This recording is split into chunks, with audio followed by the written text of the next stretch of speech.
Halo semua, semoga dalam keadaan sehat dan selalu dalam lindungan Sang Kuasa ya.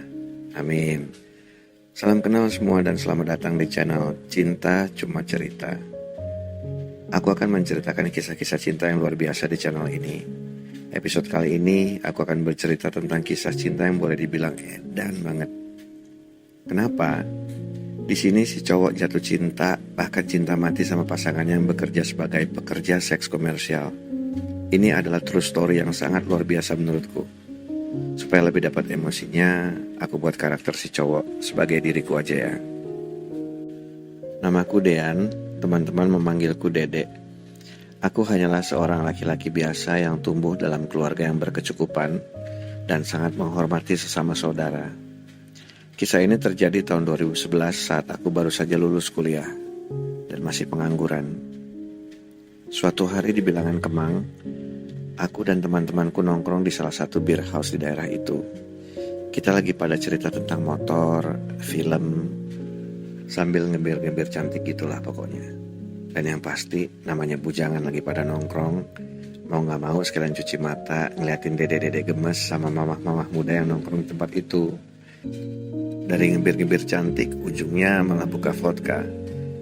Tadinya cuma mau nongkrong sebentar, akhirnya malah sampai malam dan sedikit terpengaruh alkohol deh.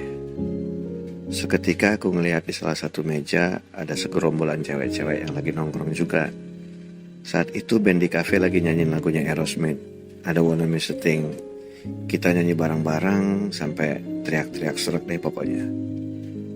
Ujung-ujungnya saling kenalan dan saling ngasih minuman ke meja cewek-cewek itu.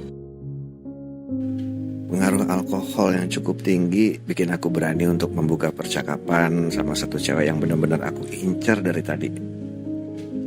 Aku suka banget ngeliat gayanya berpakaian santai, hanya pakai tank top, celana jeans pendek, dek banget, sama sneaker. Tato di tangan dan di punggung juga, aduh seksi banget pokoknya. Apalagi pas di pinggul saat dia joget-joget kecil, membuat aku semakin ingin mengenalnya lebih jauh. Kita pun belum saling berkenalan, padahal aku udah meluk mesra dari belakang sambil menikmati musik yang dimainkan sama band di cafe itu.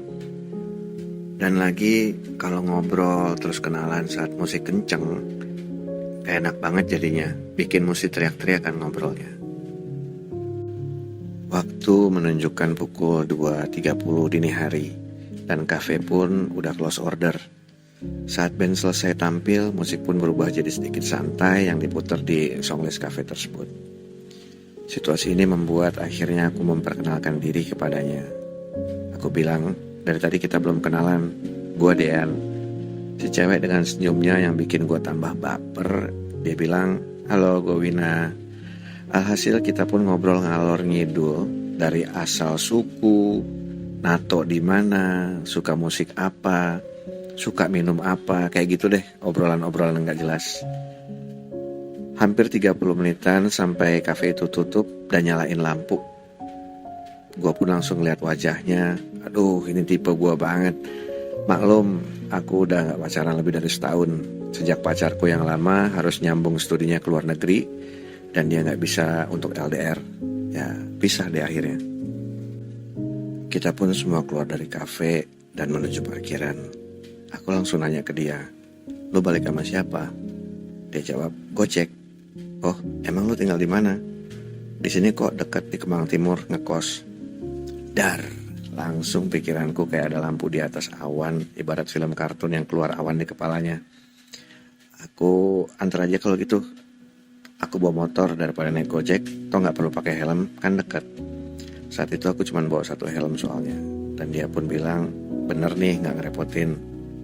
Aku bilang, dah gak usah basa-basi, bilang aja oke. Dia pun langsung ketawa sambil gandeng tangan aku ke tempat parkir motor. Di jalan kita berdua nyanyi lagunya Naif, Piknik 72, karena kebetulan motorku Vespa. Wina bilang, Yan, mampir Indomaret dulu, beli rokok. Aku bilang oke. Win, panggil gue Dede aja, anak-anak manggil gue gitu soalnya. Rada aneh gue dengernya kalau dipanggil Yan, jawabku sambil tertawa ringan. Habis dari Indomaret kita pun langsung ke kosannya. Setiba di kosan, aku sangat berharap banget dia ngajak aku masuk. Tapi dia bilang cuman, thanks ya dek, besok berkabar ya kalau lagi nongkrong-nongkrong lagi. Aku pun menjawab, oke siap. Padahal dalam hati, bangcat. Aku berharap jauh malam itu soalnya. Oh iya, sebelumnya kita udah tukeran nomor PIN BB pas di kafe. Bahkan nomor teleponnya pun kita udah saling tukeran. Masih zaman BB cuy. Akhirnya aku dengan hati yang kecewa mau gak mau balik ke rumah. Rumahku di Cinere. Pas balik tiba-tiba Wina ngasih kiss bye sambil niup gitu. Bikin aku tambah baper jadinya. Kita pun berpisah malam itu. Besoknya aku bangun jam 2 siang dengan kepala yang sedikit pusing akibat pengaruh vodka tadi malam. Pas nyalain HP, aku pun kaget ada chat dari Wina di BBM ku. Saat itu, isi chatnya bikin aku langsung melek, langsung mandi, langsung wangi, langsung semangat hari itu. Dia bilang, "Dek, bisa bantuin aku gak? Aku beli lemari rakit gitu tapi gak bisa masangnya." Tanpa mikir panjang, aku langsung jawab, "Bisa. Aku mandi dulu ya, nanti langsung terus ke sana." Tanpa sadar chat kita berubah jadi aku dan kamu, yang tadi malam masih lu sama gua ngobrolnya. Habis mandi, aku langsung tancap gas ke kosan Wina di Kemang. Dan sesampainya di sana, aku pun langsung disuruh naik ke kamarnya. Kamar 12 katanya. Suasana hatiku pun berbunga-bunga. Soalnya ulang tahunku tanggal 12 Maret. Kayak kode gitu, nomor kamarnya sama, barengan sama tanggal aku lahir. Sampai depan kamar aku langsung ketok kamarnya yang pintunya sedikit terbuka. Wina pun bilang, "Masuk aja dek." Pas aku masuk, aku kaget banget ngeliat dia yang masih belum mandi, cuman pakai t-shirt oversize produk distro lokal, tapi seksi banget dilihatnya. Wina bilang aku belum mandi sambil ketawa. Mager banget soalnya.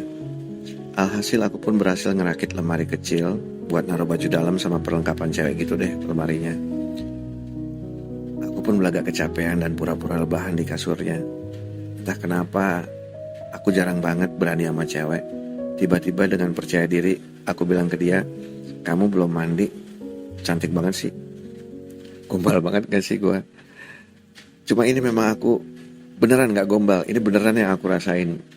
Wina terlihat cantik dan seksi. Kita pun ngobrol-ngobrol sampai akhirnya kita memutuskan untuk ke Pondok Indah Mall buat nongkrong sambil cari makan. Perasaanku saat itu udah kayak benar-benar kenal lama sama Wina. Bahkan pas aku bilang ke dia, "Win, aku kok kayak kenal kamu udah lama ya? Padahal baru semalam kita ketemu." Wina bilang, "Aku kira aku aja yang kayak gitu. Makanya aku minta tolong kamu untuk pasang lemari." Padahal kan bisa aja aku minta tolong temanku yang udah sering main ke kosan. Tapi gak tahu kenapa aku malah hubungin kamu. Kita pun makan sambil suap-suapan es krim. Udah kayak ABG pacaran.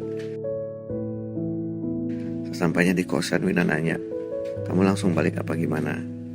Aku yang penuh basa-basi bilang, "Boleh gak kalau aku masuk dulu sebentar, lempengin kaki, pegel." Wina bilang, "Ya udah masuk aja. Malah kalau kamu santai kita beli bir yuk. Nongkrong di kosan aja, gak usah keluar-keluar." Sejenak dalam hatiku langsung merona kegirangan. Di kamar kita bercerita tentang diri kita masing-masing. Dari mulai kamu berapa bersaudara, sampai kepo ke kerjaan. Wina pun nanya, "Kamu kerja apa masih kuliah sih dek?" Aku jawab, "Baru selesai kuliah, masih nyari kerjaan." "Kalau kamu ngapain Win?" Dalam benakku selalu bertanya-tanya apa kerjaannya dia. Soalnya dia kan tinggal di kosan yang cukup mewah di daerah Kemang. Mahal loh daerah situ per bulannya. Pikiran jahatku sempat berpikir paling dia simpenan bos-bos atau orang kaya gitulah. Saat itu yang ada di benakku cuma nafsu belaka sih. Gak kepikiran buat jatuh cinta, apalagi ke jenjang yang lebih jauh. Intinya aku cuma mau having sex aja sama dia. Perbincangan kita pun semakin dekat. Sampai gak kerasa udah 2 jam aku di kamarnya. Dan waktu juga udah lumayan larut malam. Aku yang malam itu udah baper tercampur nafsu. Dengan beraninya aku langsung natap matanya dan nyium dia. Buat aku saat itu, ya berpikiran pendek aja sih. Cewek udah mau ngajak ke kamarnya, pasti mau juga lah. Ternyata emang benar dugaanku. Wina juga membalas ciumanku, dan aku pun membelai rambutnya sambil menciumnya dengan mesra. Tapi ada sedikit nafsunya sih. Aku pun membuka bajunya yang saat itu dia mengenakan baby doll. Perbincangan tentang pekerjaannya pun langsung lupa dan bodo amat buat aku. Karena aku melihat tubuhnya yang seksi dan perfect banget buat aku. Tambah lagi aku suka cewek bertato dengan rambut yang semi panjang gitu. Kita pun akhirnya bercinta malam itu, hingga akhirnya aku nginep di kosannya. Keesokan harinya saat aku bangun dan Wina masih tertidur, aku memandang wajahnya. Hal ini membuat kayaknya aku jatuh cinta sama dia. Dinginnya AC kamar buat aku melukin dia terus, dan dia pun membalas untuk memelukku. Namun saat aku mau ke kamar mandi, mau cuci muka, aku gak sengaja ngeliat BlackBerry-nya berbunyi. Ada chat dari nama Iput dengan teks yang bertuliskan, "Bey, ada yang booking lu nih." Pas banget pop-up chat itu keluar dari notifikasinya. Aku pun gak mau terlalu kepo, jadi ya aku pikir udahlah urusan orang, yang penting aku udah dapetin apa yang aku mau.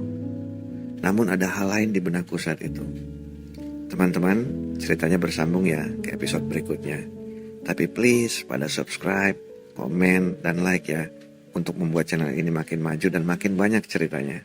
Sampai ketemu di episode selanjutnya. So, see ya.